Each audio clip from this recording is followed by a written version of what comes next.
Hello and welcome back to segment or part 4C of our study on the Gospel of Mark. We saw in our previous segment how Mark did a little bit of clowning of the Roman government who used its army to enforce its social and other policies.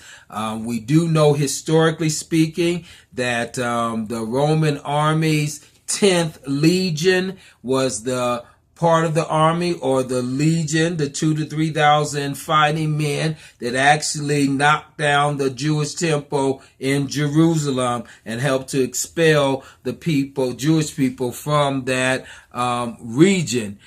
We do know that the 10th Legion's mascot was the pig. And in that story in chapter 5, Mark does a little bit of clowning concerning the pigs. He suggests that the Roman Empire, number one, is demonic. And then number two, it's driving people crazy. And then number three, the Roman Empire will eventually self-implode or destroy itself. How did he tease out these nuances? He had Jesus commanding the demons, the legion of demons, 2,000 to 3,000, to come out of the man, and he allowed them to go into the pigs. And remember again, Mark is clowning because the mascot of the 10th Legion was the pig. He has them to come out of the man, go into the pigs. The pigs go crazy and commit suicide. So Mark is trying to say some very important things through the acts of Jesus, that the reign of God is here, the kingdom of heaven is here, that Jesus is the agent of kingdom power, and he demonstrates it by taking back control of people and situations from the devil and liberating, making people free to live new lives in God. Let's talk about this perspective of Jesus as God's agent / God's Messiah. So for 7 chapters, from 1 to 7, Mark has sought to demonstrate Jesus as the agent of God's power, who has been commissioned or authorized or anointed to bring about God's reign on the earth. But by chapter 8 now, Jesus is proclaimed as God's Messiah. Let's read that. The Gospel of Mark, chapter 8, verses 27 through 38, read in this manner. Jesus went on with his disciples to the villages of Caesarea Philippi, and on the way he asked his disciples, "Who do people say that I am?" And they answered him, "John the Baptist, and others Elijah, and still some others think you're one of the prophets." Then Jesus asked them, his disciples, "But who do you say that I am?" Peter answered him, "You are the Messiah, the anointed one." And Jesus sternly ordered them not to tell anyone about him, not to tell anyone that he is God's Messiah. So what's this secrecy about? Because so far he's been demonstrating that he has the power of God, and he's been saying that I'm acting as the agent of God. And now Peter outright declares, "You are the anointed one. You are the Messiah." And he says, "But don't tell anyone."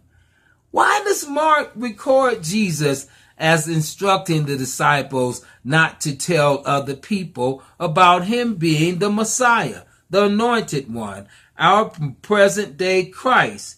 Well, I believe so through my research that he doesn't want people to begin to call him that yet, because he has not quite fulfilled his role as the Messiah. What he's done so far is just a part of what he's commissioned to do as God's Messiah. The second half of the story begins with chapter 8, verse 31, and it talks about his suffering. All right. So far we get him healing folk and forgiving sins and casting out demons, but that's only a part of his work as Messiah. He's going to demonstrate now that the next part of his work is his suffering. He even talks about it in chapter 8 at verse 31. He says, after he told the disciples, Mark says, after Jesus told disciples not to tell anybody that he is the Messiah, it goes on to say in 31, then Jesus began to teach them that the Son of Man, referring to himself, must undergo great suffering and be rejected by the elders and the chief priests and the scribes, and that the Son of Man must be killed and after 3 days rise again. Verse 32 has an interesting twist. Jesus said all this quite openly, and Peter took him aside and began to rebuke him. But turning and looking at his disciples, he rebuked Peter and said, "Get behind me, Satan, for you are setting your mind not on divine things, but on human things." So Jesus has been declared as the Messiah, but he says, don't tell anyone. Why doesn't he want anybody to know yet? Because he has not completed or fulfilled his role as the Messiah. These healings and exorcisms and stuff, those are just demonstrations of God's power. Now he's going to prove that he is the Messiah.